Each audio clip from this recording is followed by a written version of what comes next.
Hello everyone, मेरा नाम है अमित और आप देख रहे हैं कौटिल्य कॉमर्स। आज हम लोग सीएमए फाउंडेशन में फाइनल अकाउंट में एमसीक्यू सॉल्व करेंगे। एमसीक्यू आप तभी सॉल्व कर सकते हैं जब आप फाइनल अकाउंट का सब कुछ पढ़ चुके हैं। अगर कोई ये सोचता है कि हम सीधा आएंगे और MCQ fill in the blanks, true false ये सब बना देंगे या याद कर लेंगे, तो वो गलतफहमी में। बिना आपको चैप्टर का नॉलेज लिए, जो हम लोग 4 क्लास में सारा क्वेश्चंस बनाए हैं, सारा डिस्कशन किए हैं, बिना उसको पढ़े अगर आप सीधा एमसीक्यू में आएंगे तो फिर आपको रट्टा मारना पड़ेगा, फिर आपको याद करना पड़ेगा। लेकिन अगर हम वो 4 क्लास को पूरा पढ़ के आए, जितना बात लिखे हैं, जो जो क्वेश्चन बनाए हैं, तो आप पाओगे कि सर फिर कुछ याद नहीं करना पड़ता है, देख देख के बता देंगे क्या आंसर आने वाला है। चलिए एमसीक्यू शुरू करते हैं। पहला question, the purpose of preparing final account is to ascertain. बोल रहा है फाइनल अकाउंट बनाने का क्या पर्पस है? क्या पर्पस है सर? प्रॉफिट निकालना और बिजनेस का पोजीशन जानना, ये पर्पस है। ऑप्शन ए प्रॉफिट और लॉस निकालना, ऑप्शन बी कैपिटल निकालना, कैपिटल निकालना ये नहीं है। Option C value of assets, ये भी पर्पस नहीं है। और option D profit and loss निकालना और फाइनेंशियल पोजीशन निकालना। Sir D. तो क्वेश्चन नंबर 1 का आंसर क्या होगा? Option D. तो क्या ये इसको याद करके आए हैं? नहीं, ये तो हम जब पढ़ रहे हैं तभी सीखे कि हां सर ट्रेडिंग पीएल बनता ही क्यों है? प्रॉफिट निकालने के लिए। और बैलेंस शीट क्यों बनता है? ताकि हम उस बिजनेस का पोजीशन जान सके, मतलब एसेट्स और लायबिलिटीज जान सके। Question number 2, if the manager is entitled to a commission of 5% of profit before deduction this commission he will get a commission of dash rupees on a profit of 8400। बोल रहा है 5% commission देना है, profit है 8400 rupees का, और commission जो है वो बिफोर चार्जिंग है। तो सर 2 तरह का कमीशन होता है, एक आफ्टर चार्जिंग, एक बिफोर चार्जिंग। बिफोर चार्जिंग में क्या होता है? जो प्रॉफिट रहता है इंटू रेट बाय 100। तो सर प्रॉफिट है 8400 और रेट कितना है? 5%। कितना आएगा सॉल्व करके? 420। क्या ऐसा कोई ऑप्शन है? देखिए, ऑप्शन ए 400 नहीं, ऑप्शन बी 442.11 नहीं, ऑप्शन सी 420, सिर्फ option C. Question number 3, the balance of petty cash is. बोल रहा है जो पिटी कैश होता है उसका बैलेंस क्या है? ऑप्शन ए एक्सपेंस, खर्चा है, गलत। इनकम, गलत। एसेट्स, सर सही, ऑप्शन सी एसेट्स होता है पिटी कैश का balance. Question number 4, fix assets are. Fix assets क्या है? Number A kept in the business for use over a long time for earning income. बोल रहा है फिक्स एसेट्स का मतलब होता है वैसा एसेट्स जो कि बिजनेस में रखा जाता है लंबे समय के लिए, और ताकि आप उससे क्या कमा सके? इनकम। हम बोले हाँ, यही तो डिफिनेशन है फिक्स एसेट्स का, कि सर फिक्स एसेट्स का मतलब ही होता है जो कि बिजनेस में एक्वायर किया जाता है ताकि हम बिजनेस में उसको लंबे समय तक इस्तेमाल करें और उससे क्या जनरेट करते रहे? इनकम। तो सर ऑप्शन ए। सर आप बाकी ऑप्शन नहीं पढ़े, पढ़ लो। मिंट फॉर रीसेल, गलत, बेचने के लिए खरीदते ही नहीं है fix assets. Mint for conversion into cash, गलत। ऑल ऑफ दीज गलत। तो सर सिर्फ option A. Question number 5, manufacturing account is prepared. Manufacturing account जब पढ़ाए थे तो क्या बोले थे? मैन्युफैक्चरिंग अकाउंट क्यों बनाते हैं? Sir cost of goods manufactured जानने के लिए। आइए ऑप्शन को पढ़े। To ascertain the profit and loss, गलत, प्रॉफिट लॉस तो निकलता ही नहीं मैन्युफैक्चरिंग अकाउंट से। Number 2, option number B, to ascertain the cost of manufactured goods. Sir यही होगा, cost of manufactured good, option B. Question number 6, a company wishes to earn 20% profit margin on selling price. बोल रहा है एक company चाहती है कि selling price पे उसका प्रॉफिट कितना हो? 20%। विच of the following is the profit mark upon cost. बोल रहा बताओ कॉस्ट पे कितना प्रॉफिट। हम जब पहला क्लास लिए थे तो वहां लिखवाए थे, याद कीजिए।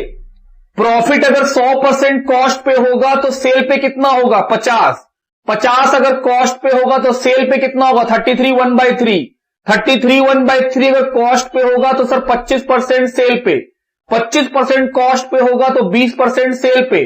20% कॉस्ट पे होगा तो 16 2/3 सेल पे। याद आ रहा परसेंटेज? उसी से पूछा है बोल रहा है अगर प्रॉफिट का मार्जिन सेल प्राइस पे 20% हो तो कॉस्ट पे कितना हो? देखो वहां पे सर सेल पे 20 तो कॉस्ट पे 25, तो आंसर क्या होगा? 25%। ऑप्शन पढ़िए। ऑप्शन ए 33 नहीं, option B 25%। Sir option B. तो जो हम लोग सीखे थे सर वहीं से आ गया।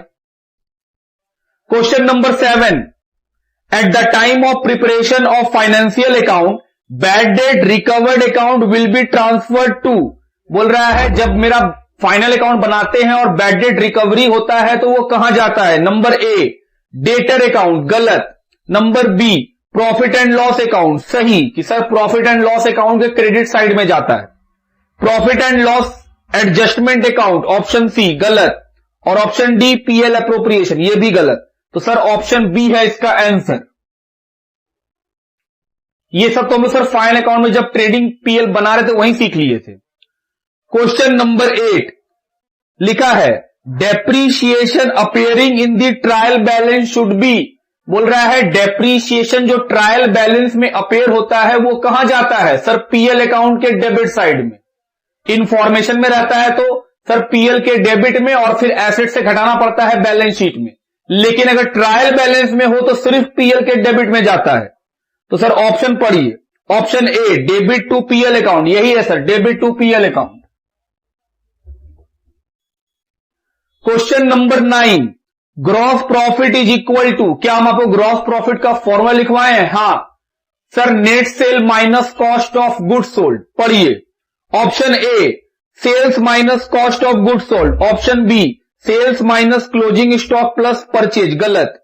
Option C opening stock plus purchase minus closing stock, गलत। Option D none of the, sir option A sales minus cost of goods sold. Question number 10, the profit and loss account shows the. Profit and loss account क्या दिखाता है? Number 1 financial result of the concern for a period.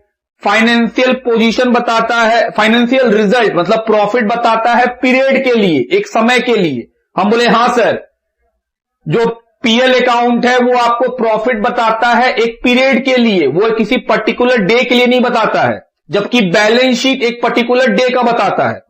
Financial position गलत। Financial result of the concern on a particular date, नहीं particular date का नहीं बताता, वो period का बताता है।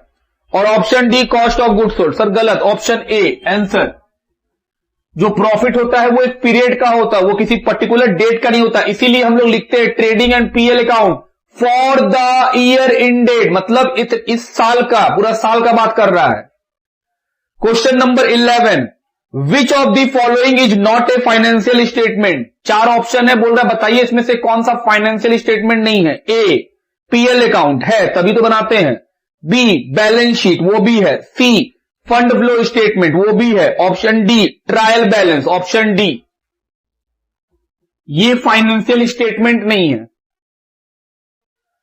12 number, based on which of the following concept is share capital account shown on the liability side of a balance sheet. बोल रहा है किस कॉन्सेप्ट के हिसाब से जो कैपिटल होता है वो लाइबिलिटी साइड में लिखा जाता है। Option A business entity concept, जी हां एंटिटी कॉन्सेप्ट बोलता है कि ओनर अलग है बिजनेस अलग है, इसी कारण से बिजनेस अपने बुक्स में ओनर को क्या दिखाता है? लायबिलिटी के तौर पे। जब वो पैसा लगाता है, जब ओनर बिजनेस को पैसा देता है तो बिजनेस एक सेपरेट एंटिटी होता है और जो ओनर है वो अलग है। इसी कॉन्सेप्ट के कारण जो बिजनेस ओनर से पैसा लेता है उसके लिए वो उसको लायबिलिटी मानता है कि भाई बाद में चुकाना पड़ेगा। तो सर एंटिटी कॉन्सेप्ट के कारण, तो ऑप्शन ए करेक्ट आंसर है।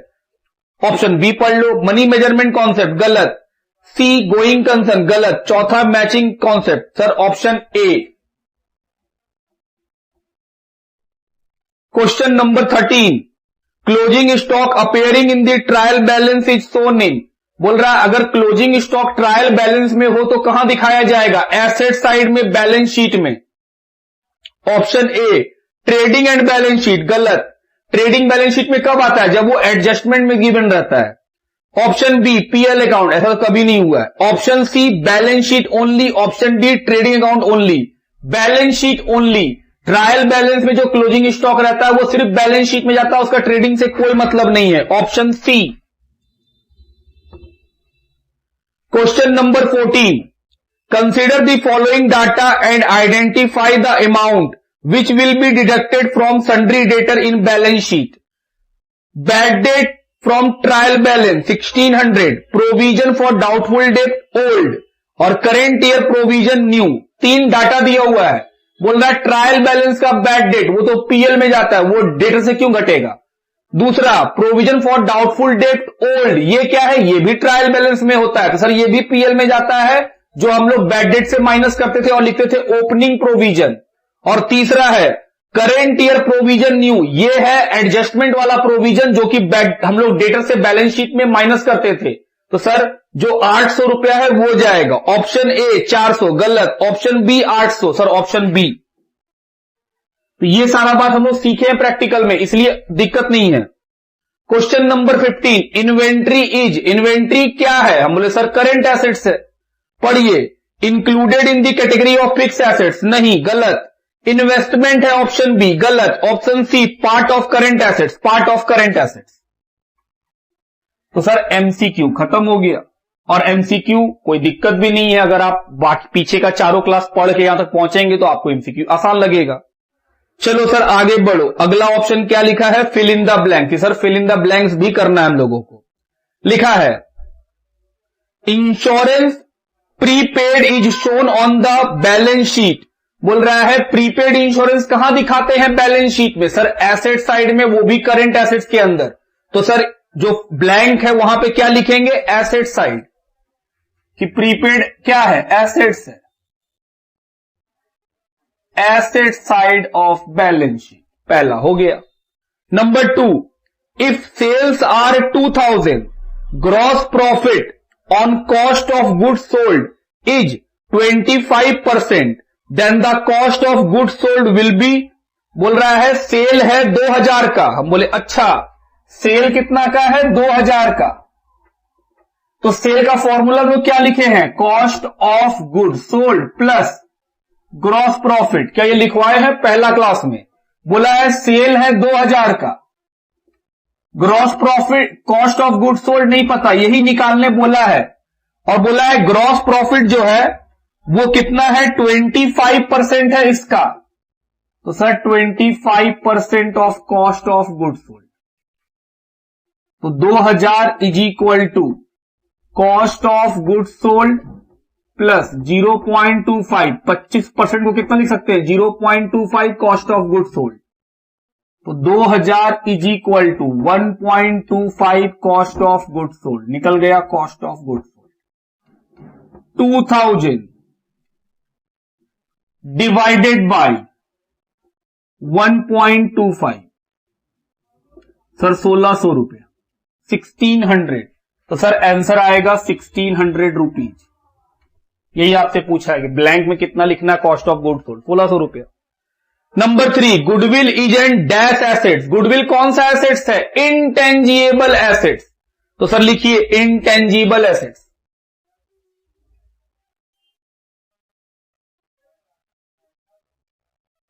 Intangible assets. Question number 4, dash is the difference between assets and liabilities. बोल रहा है एसेट्स और लाइबिलिटीज का डिफरेंस क्या होता है, हम बोले कैपिटल। सर ये कब पढ़े, अकाउंटिंग इक्वेशन में। क्या हम लोग अकाउंटिंग इक्वेशन पढ़े हैं, assets is equal to capital plus liability. तो हम बोल रहे हैं सर एसेट्स, लाइबिलिटी को इधर लिया, क्या कैपिटल के बराबर होता है, हाँ। तो सर एसेट्स और लाइबिलिटीज का डिफरेंस क्या रिप्रेजेंट करता है, कैपिटल। तो लिखो capital, capital is the difference between assets and liabilities. 5th number, opening stock है 50,000, क्लोजिंग स्टॉक है 40,000, परचेज है 1,90,000, प्रॉफिट का मार्जिन है 16.67% ऑन द सेल्स। सेल्स के ऊपर कितना मार्जिन है, 16.67, मतलब 16/2/3%।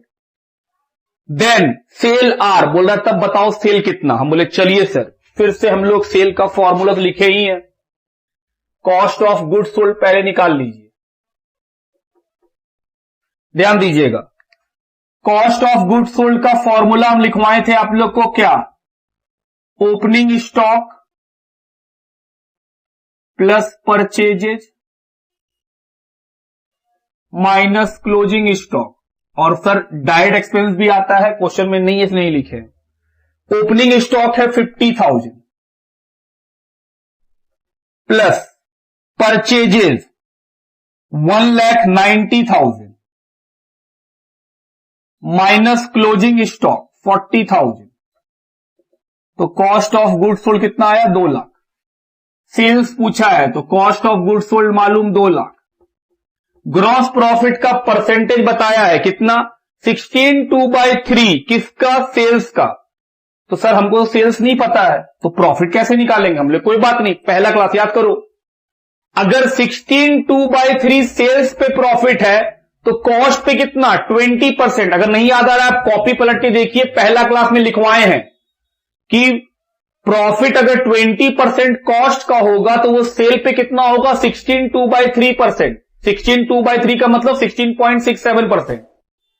तो अगर सेल का 16/3% तो कॉस्ट पे कितना? 20%। तो सर हम बोल सकते हैं कॉस्ट का 20%। तो सर 20,000 रुपया कॉस्ट, 2 लाख रुपया ये, और 2 लाख का 20% 40,000, 2,40,000 रुपया। तो सर आंसर आएगा 2,40,000 फिफ्थ नंबर का। Sixth, average stock 12,000, opening stock 3,000 more than the opening stock and the value of closing stock 13,500 will be. बोल रहा है एवरेज स्टॉक है 12,000, क्लोजिंग स्टॉक जो है वो 3,000 रुपया ज्यादा है ओपनिंग स्टॉक से। ना ओपनिंग पता ना क्लोजिंग पता, और वो आपसे पूछ रहा है बताओ क्लोजिंग स्टॉक कितना। हम बोले आइए पढ़े। एवरेज स्टॉक का फॉर्मूला क्या होता है? ध्यान दीजिए, एवरेज स्टॉक कैसे निकलता है? Sir opening stock plus closing stock, और डिवाइड किससे करते हैं? 2 से। तो सर एवरेज स्टॉक तो दिया हुआ है कितना? 12,000, और क्लोजिंग स्टॉक बोला है जितना ओपनिंग होगा उससे 3,000 ज्यादा। तो मान लेते हैं सर ओपनिंग स्टॉक X है तो क्लोजिंग स्टॉक जो होगा वो इससे 3,000 ज्यादा होगा, और एवरेज कितना दिया हुआ है? 12,000।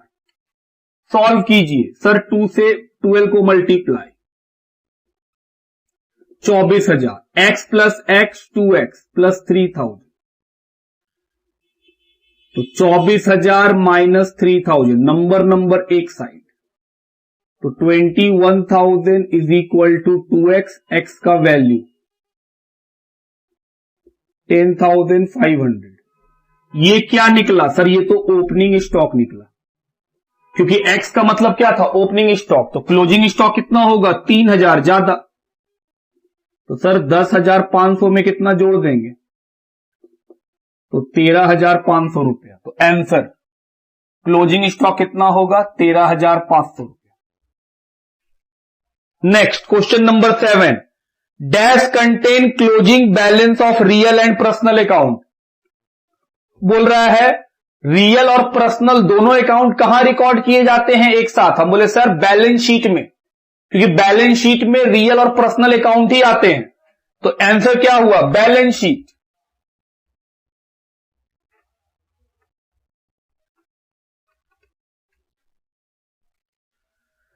8 number, expenses due but not yet paid are known as. बोल रहा है खर्चा जो ड्यू हो गया है लेकिन पे नहीं किया गया है उसको क्या बोलते हैं? आउटस्टैंडिंग। तो sir outstanding expense.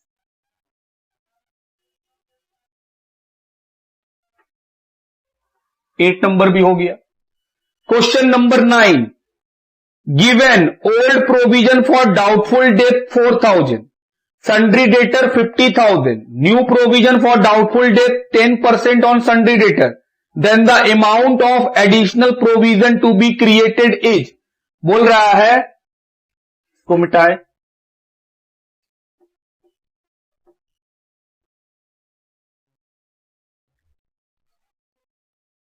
Old provision दिया हुआ है 4,000 और डेटर का बैलेंस दिया हुआ है 50,000। और न्यू प्रोविजन का रेट है 10%।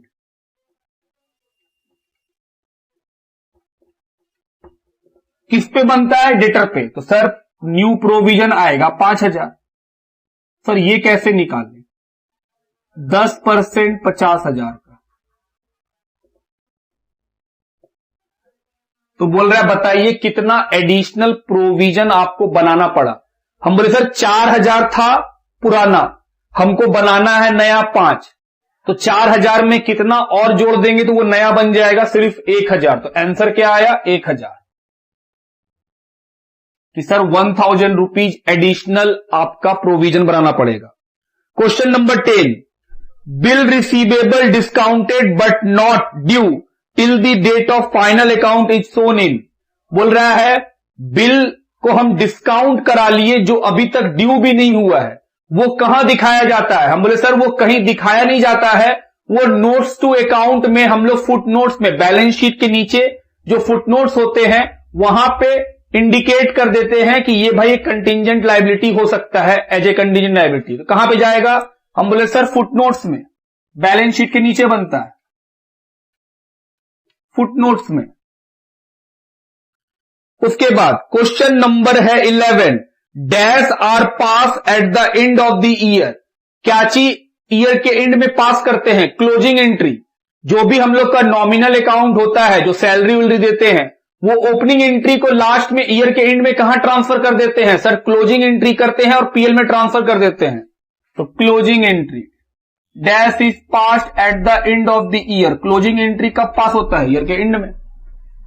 नेक्स्ट आगे बढ़ो। 12 number, assets appearing in the books having no real value are known as.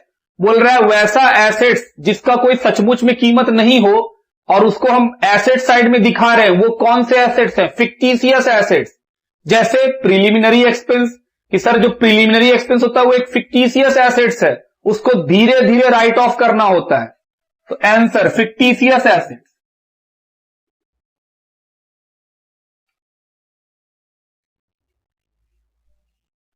Thirteen लिखा है various expense account are closed by dash the profit and loss account and crediting the expense account. बोल रहा है बहुत सारे account, बहुत सारे expense के अकाउंट को हम डैश करते हैं प्रॉफिट एंड लॉस अकाउंट में। सर डेबिट करते हैं। कैसे क्लोज करते हैं एक्सपेंस को? सर डेबिट कर दीजिए एक्सपेंस को पीएल अकाउंट में।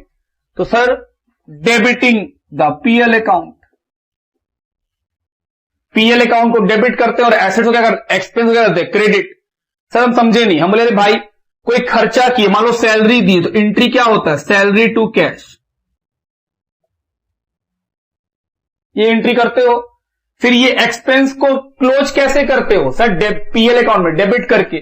तो अगला एंट्री क्या करते हो? पीएल को डेबिट टू सैलरी। तो सर पीएल को डेबिट किए और खर्चा को क्रेडिट किए। तो वही वो पूछा है various expenses account are closed by debiting the PL account crediting the expense account. तो वही आपको ब्लैंक में लिखना है कि debiting the PL account.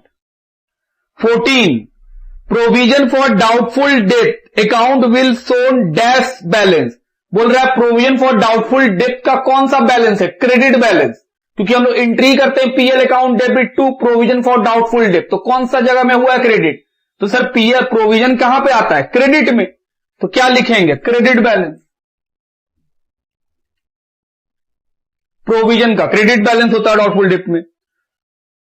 15 number, loss on sale of old car. बोल रहा है कार को बेचने से जो लॉस होता है shown on the debit side of, उसको डेबिट साइड में शो करते हैं। किसके डेबिट साइड में? पीएल अकाउंट के डेबिट साइड में। तो लिख दीजिए profit and loss account. Fill in the blanks भी खत्म हो गया। सर अगला है ट्रू फॉल्स। चलिए ट्रू फॉल्स पढ़े। Income earned but not received are called accrued income. बोल रहा है इनकम अर्न तो कर लिए लेकिन हमको अभी तक मिला नहीं है, उसको बोलते हैं अक्रूड इनकम। ट्रू। तो लिखिए ट्रू। इसी को बोलते हैं सर अक्रूड इनकम, कि हो तो गया है बस मिला नहीं है। Number 2, for a shirt factory cotton is a finish goods. False. Shirt बनाने का फैक्ट्री है मेरा, तो जो रुई है वो मेरे लिए क्या है? रॉ मटेरियल, फिनिश गुड्स थोड़ी है। फिनिश गुड्स तो सर्ट होगा मेरा, तो सर फॉल्स।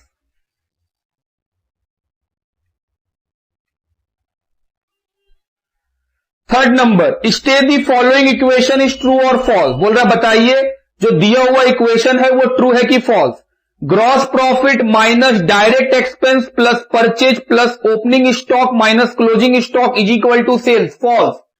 सेल्स का फॉर्मूला होता है cost of goods sold plus gross profit.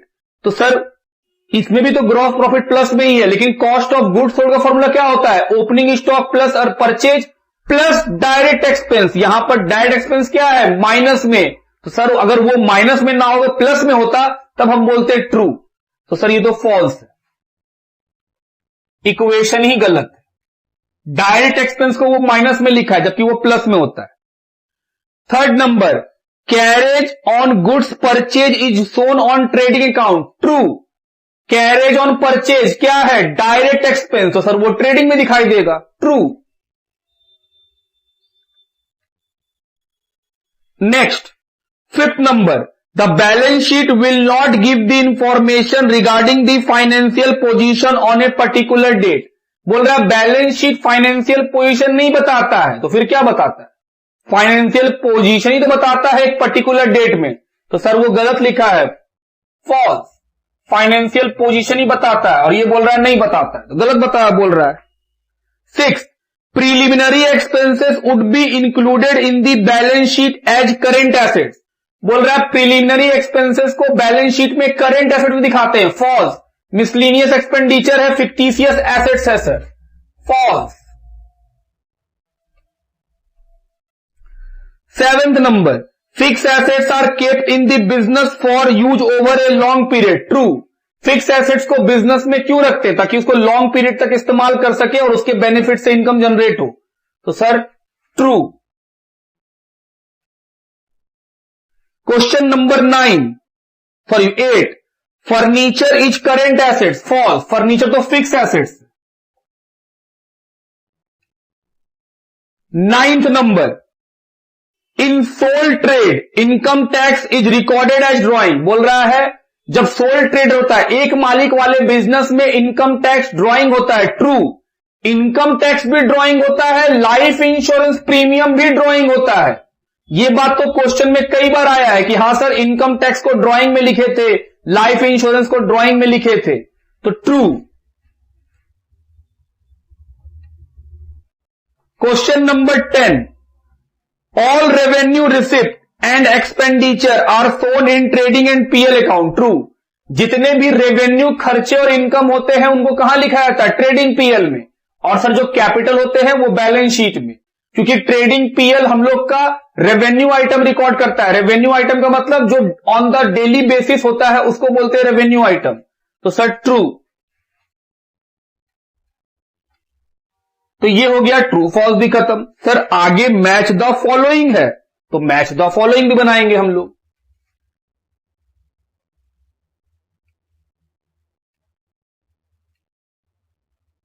Match the following.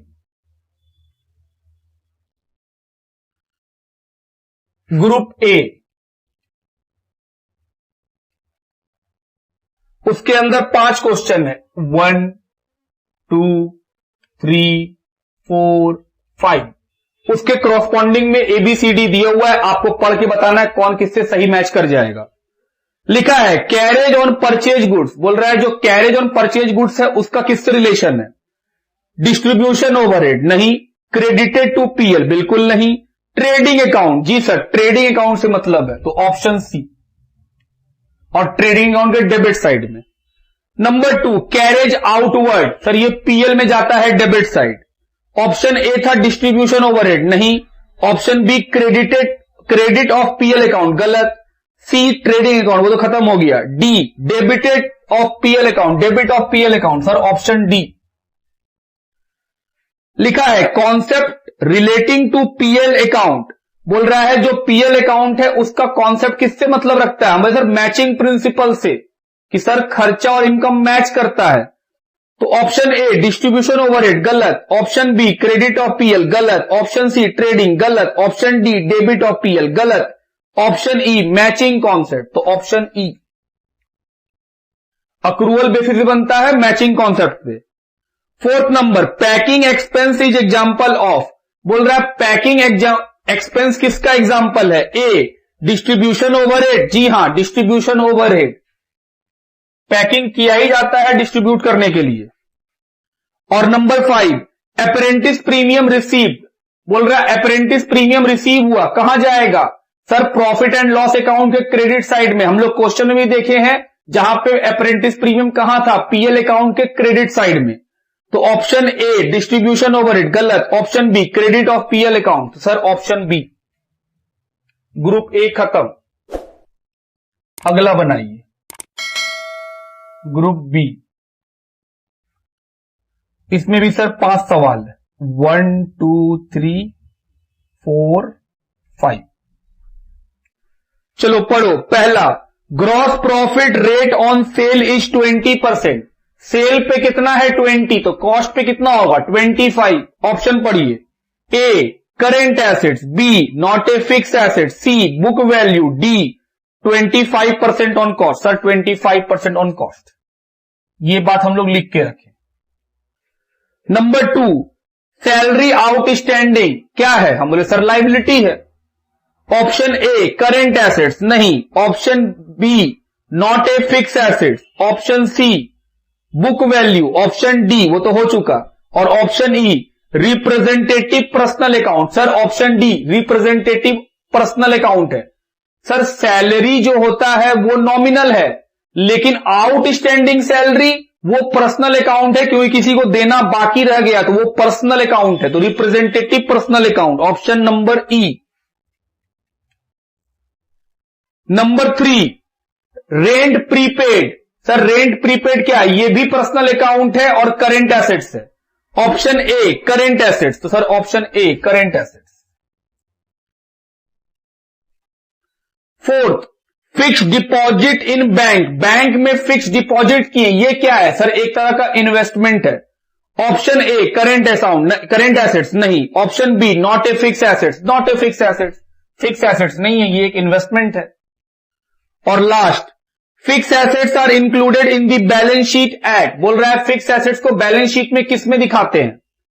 Current assets नहीं, नॉट ए फिक्स एसेट्स नहीं, बुक वैल्यू, बुक वैल्यू जो एसेट्स हम खरीदते हैं फिक्स एसेट्स उसको उसी वैल्यू में दिखाते हैं जिस वैल्यू में परचेज करते हैं, चाहे उसका वैल्यू कितना भी बढ़ जाए, जिस वैल्यू में खरीदे हैं उसी वैल्यू में हम लोग क्या करते हैं?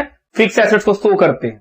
तो ये खत्म हुआ हम लोगों का एमसीक्यू और इसी के साथ खत्म हुआ हम लोगों का फाइनल अकाउंट।